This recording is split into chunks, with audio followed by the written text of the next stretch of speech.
시청자 여러분 안녕하십니까? 박영기입니다. 무더운 계절인 7월이 찾아왔습니다. 시원한 바닷바람처럼 오늘 하루도 시원하고 즐겁게 보내셨으면 합니다. 이 시간 주요 뉴스입니다.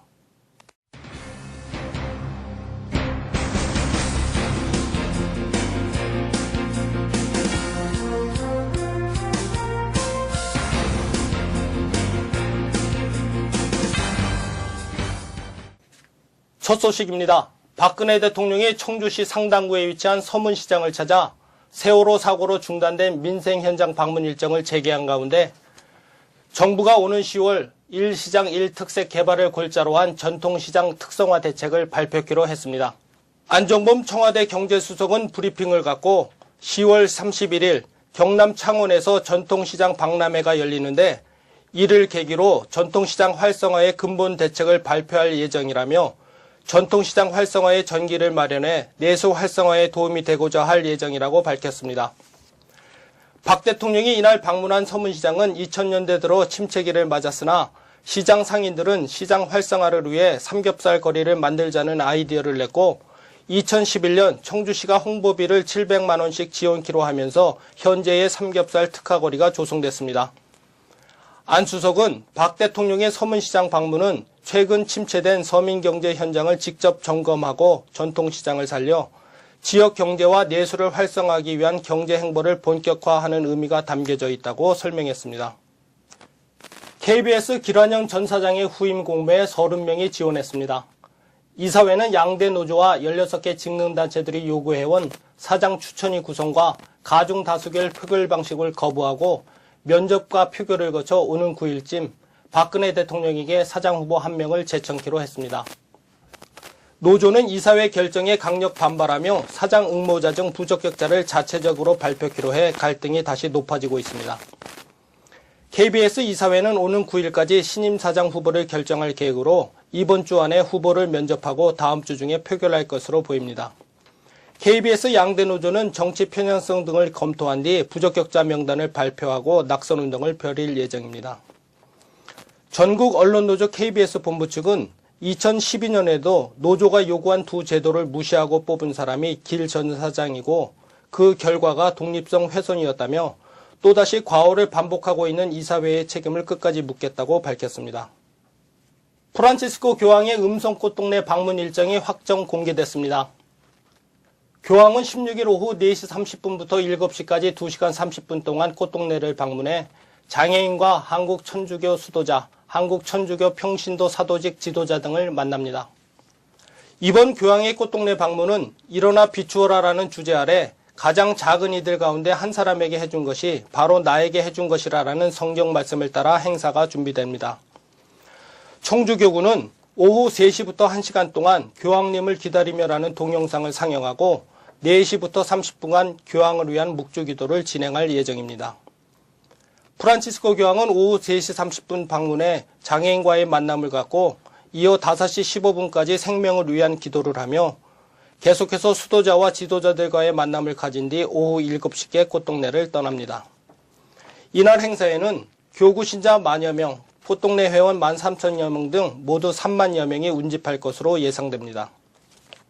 2017학년도 수능부터 필수 과목이 되는 한국사 시험이 25문항 이내 시험시간 40분 이내에서 비교적 쉽게 출제될 것으로 전망됩니다.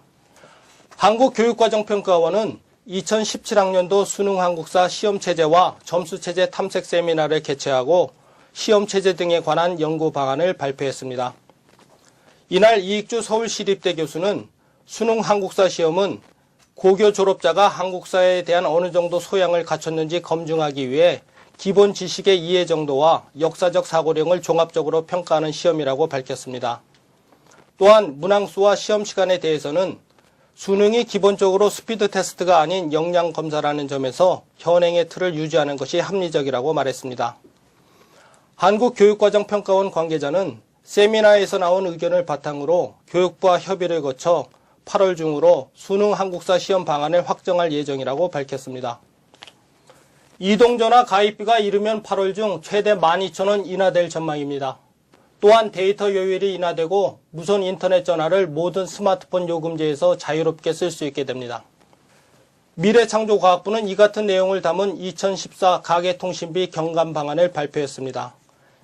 이번 방안에 대해 미래부는 이동통신사와 알뜰폰 사업자 간 요금 경쟁이 본격적으로 이루어질 수 있는 환경을 조성하고 이용자 선택권을 강화하여 요금 부담을 실질적으로 경감될 수 있도록 했다고 밝혔습니다.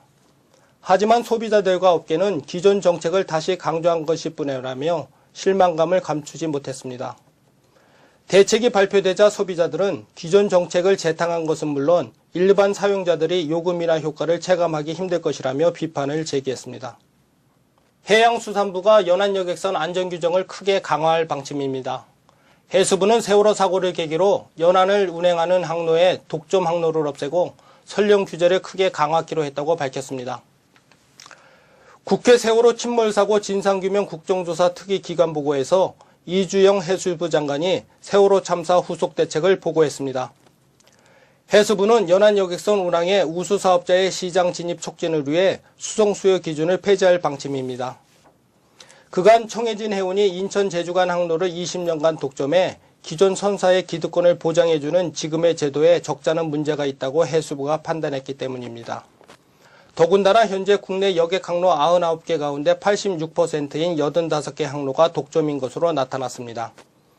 해수부는 카페리 선령은 20년을 원칙으로 하되 연장 검사를 매년 받는 것을 조건으로 최대 5년까지만 연장받을 수 있게 할 방침입니다.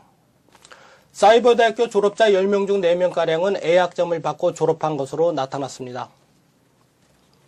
대학정보공시센터 대학알림이에 따르면 전국 16개 4년제 사이버대에 2013학년도 졸업생 중 100점 만점에 90점 이상인 점수를 받은 A학점 졸업자의 비율이 평균 38.45%를 기록했습니다. 일반 대학의 36.74%와 비교해 사이버대는 조금 높은 수치입니다. 이들 대학 가운데 세종사이버대, 국제사이버대, 사이버한국외대, 글로벌사이버대는 졸업생의 절반 이상이 A학점을 받은 것으로 집계됐습니다. 이같이 사이버대의 A학점 졸업생 비율이 높은 것에 대해 학점을 남발하는 것이 아니냐는 지적이 나오고 있습니다.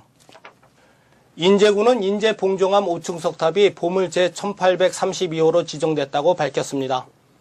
봉종암 5층 석탑은 높이 3.6m 규모로 해발 1244m에 위치해 현존하는 석탑 중 가장 높은 곳에 위치하고 있습니다. 문화재청은 기단부를 생략한 채 자연 안반을 기단으로 삼고 진신사리를 봉안한 석탑이라는 점과 고대의 일반형 석탑이 고려 후기에 단순화되어가는 과정을 보여준다는 점에서 중요한 가치가 있다고 평가했습니다. 한편 만해 한영운이 쓴 봉종암 중수기에 따르면 자장율사가 당에서 가지고 온 석가모니 부처의 사리 7가를 이 탑에 봉헌했다고 전해집니다. 인제군 관계자는 장단기적인 보존 방안과 함께 불교 유산 문화에 대한 콘텐츠를 구축할 계획이라고 말했습니다. 여행 중에도 강연, 세미나, 이벤트를 할 수 있는 새로운 개념의 교육 전용 열차 이트레인이 서울역에서 개통식을 갖고 본격 운행을 시작했습니다. 이트레인은 열차, 정보통신, 교육을 창조적으로 결합하고 안전까지 더해진 새로운 교육여행을 목표로 제작됐습니다. 이트레인은 교육, 세미나, 강연, 체험에 최적화된 열차로 총 9량의 객실로 구성됐고 세미나 및 영상 교육이 가능한 에듀실, 방송 3D 프로젝터가 설치된 이벤트실, 게임 놀이가 가능한 다목적실, 이색 토론회를 할 수 있는 전망실 등을 갖추고 있습니다. 최연애 코레일 사장은 교육 전용 열차 이트레인은 열차와 IT 기술, 교육의 융합을 통해 단체 여행의 새 장을 열게 될 것이라며 앞으로 다양한 프로그램을 선보일 계획이라고 말했습니다. 이상으로 뉴스를 마치겠습니다. 시청해주신 여러분 감사합니다.